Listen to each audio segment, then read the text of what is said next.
pada saat ini Bapak I Ketut Badre almarhum itulah yang memiliki perikatan, dan sampai saat ini belum pernah ada yang namanya pembagian waris, sehingga pertanggungjawabannya itu belum bisa dipastikan. Di saat kami lagi naik, dia datang, ayo kerjasama. Sekarang baru kami ada begini, kami bisikan ya, kami keberatan sekali.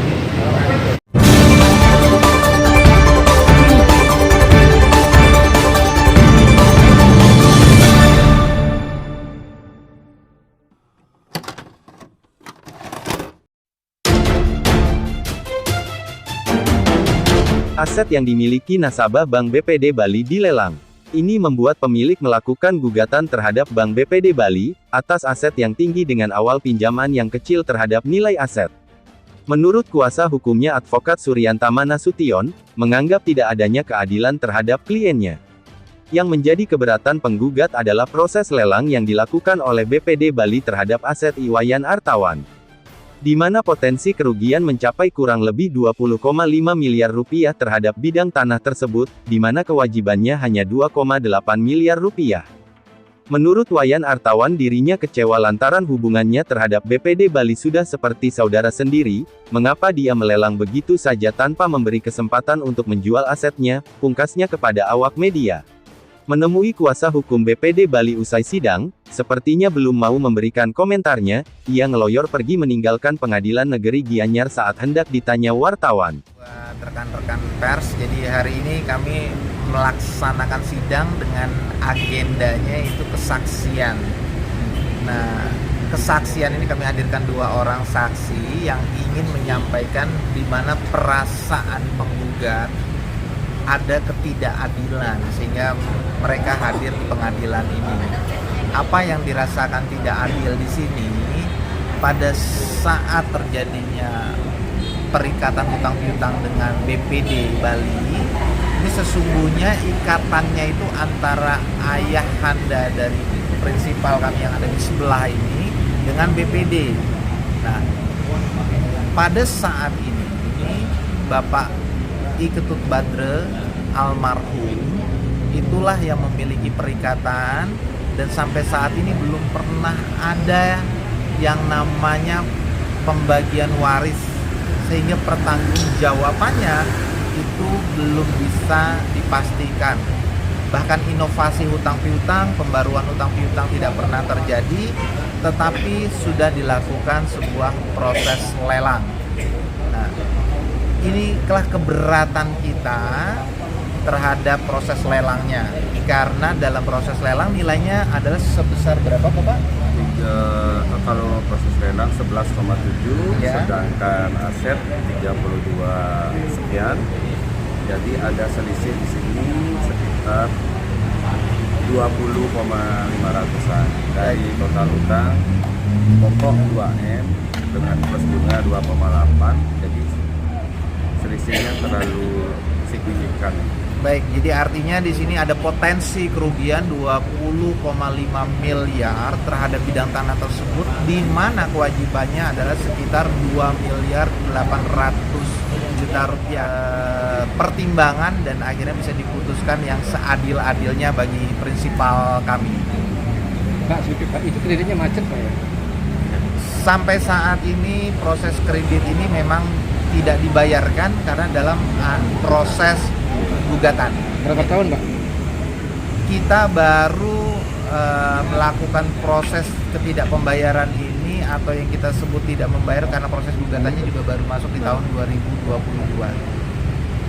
Berapa tahun sekarang Pak? 2000 Ya, tahun berarti ya? sekitar 1 tahun terakhir ini. Ya. Tapi yang saya tahu kan itu 5 tahun dia macet baru bisa ada lelang. Betul. Nah, jadi yang terdahulu itu adalah almarhum. Jadi artinya almarhum sendiri belum bisa menyampaikan untuk melakukan pembayaran pada saat itu karena ada proses restrukturisasi yang kewajibannya atau hubungannya antara almarhum dengan BPD. Sedangkan putra-putranya ini belum ada pembagian warisnya, sehingga di antara mereka tidak ada yang mau ambil tanggung jawab ini. itu internal dari prinsipal kita. Tetapi sampai hari ini ternyata anak pertama beliau, Pak Wayan ini akan bertanggung jawab untuk itu, sehingga kita mengusahakan sampai masuknya perkara ini di dalam pengadilan. Pak, harapan dari Bapak atau dari klien gimana Pak? Harapan dari saya, kami dikasih kesempatan untuk menunda dulu pembayaran atau pelunas tersebut, karena saat ini kami lagi melakukan penjualan aset. Jadi jangan semerta-merta bahwa pihak dari kreditur langsung main sikat aja, main eksekusi saja. Berilah kami kebijaksanaan, karena kami bertanggung jawab sebagai penerus untuk melanjutkan kredit tersebut atau melunasi kredit tersebut. Kami minta waktu lah sampai aset terjual. Pak, itu kan nilainya terlalu banyak Pak ya. Iya. Kalau maksud Pak, artinya hitung-hitung aja gimana itu kok jauh sekali. Nah, saya di sini juga merasa ada suatu tanda kutip lah bagi saya, karena selisih yang terlalu berat, utang yang masih, dan kami juga hubungan dengan BPD udah lama sekali, puluhan tahun, 20-an mungkin ya. Itu jadi sebenarnya bunga aja dia sudah menikmati dari bunga tersebut, pokok kami sudah jauh lebih lunas.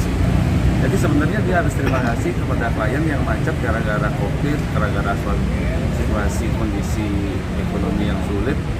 Baru 1 tahun kami sudah langsung dikasih pelelangan.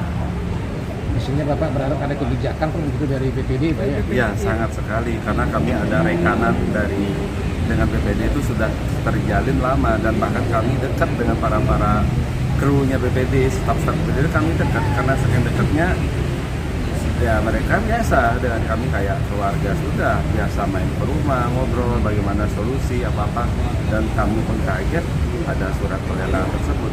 Saya terpukul sekali, dan sampai saat ini akhirnya saya berjanji mungkin ke depannya saya tidak berani lagi dengan BPD untuk menjalin kerjasama, karena kami sudah membangun usaha dari awal dengan BPD.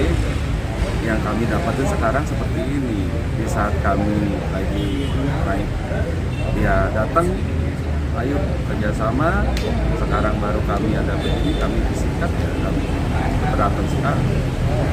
Karena Bapak sudah punya kesempatan untuk menjual aset ya? Iya, dan aset yang kami jual itu jauh ya nilainya, ada 3 sertifikat yang senilai 32 sekian M dengan total utang pokok 2M, anggap plus bunga 802,8, jadi masih jauh lah ya.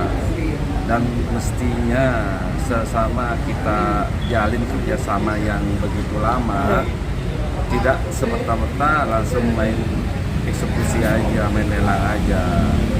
Harusnya kan ada prosedur yang harus diikuti, seperti turun waris dulu. Banyak lagi ada beri kesempatan untuk kami menjual, kami berusaha lah. Itu jangka kan tidak terlalu dengan 1 tahun itu terlalu pendek sekali kami untuk melunasi. Dan bahkan kami sempat membayar rapel gitu ya, di rapel tahu ya. Jadi kan bulan 1, bulan 2, bulan 3 nggak kami bayar, karena adik yang waktu itu melakukan pembayaran bunga di BPD, dia nggak bayarkan karena ketidaktahuannya atau karena memang kondisi keluarga bapak sakit. Jadi selama itu nggak dibayar, yang hanya bunga 800.000, sedangkan uang ada, mungkin karena kelalaiannya dia.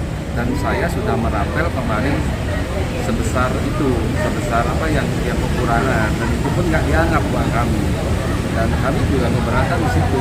Sebenarnya rapel yang 800.000 selama per bulan kali setahun itu udah kami bayarkan di akhir kontrak itu. Jadi sebenarnya nggak ada tunggak, dan itu ada bukti transfernya, dan nggak dianggap gitu uang kami sekitar berapa? 11 juta, ya sekitar itu 11 juta lebih ya. Masuknya kemana itu? Iya, itu masuk ke rekening itu, dan itu katanya dia ya itu saya melihat ada kejanggalan di sini. Saran saya, mungkin harapan kami ya dibantulah, diberi para kreditur menjual aset secara mandiri dulu, beri waktu kita kan lihat itikat baiknya para direktur. Jadi itikat baiknya dilihat, kami kan bukan pembangkang, kami bukan ini, komunikasi kami bagus. Kecuali kami memang sering menghindar, komunikasi bagus, kami menjalin kerjasama sudah lama, kan gitu Pak ya? Intinya kooperatif ya Pak ya? Iya, kami kooperatif banget. Jadi ya izin kami tambahkan sedikit. Jadi klien kita ini bukan orang yang berhutang, tetapi sangat kooperatif, bahkan mau dengan itikat baiknya membayar. Awak media Gatra Dewata melaporkan.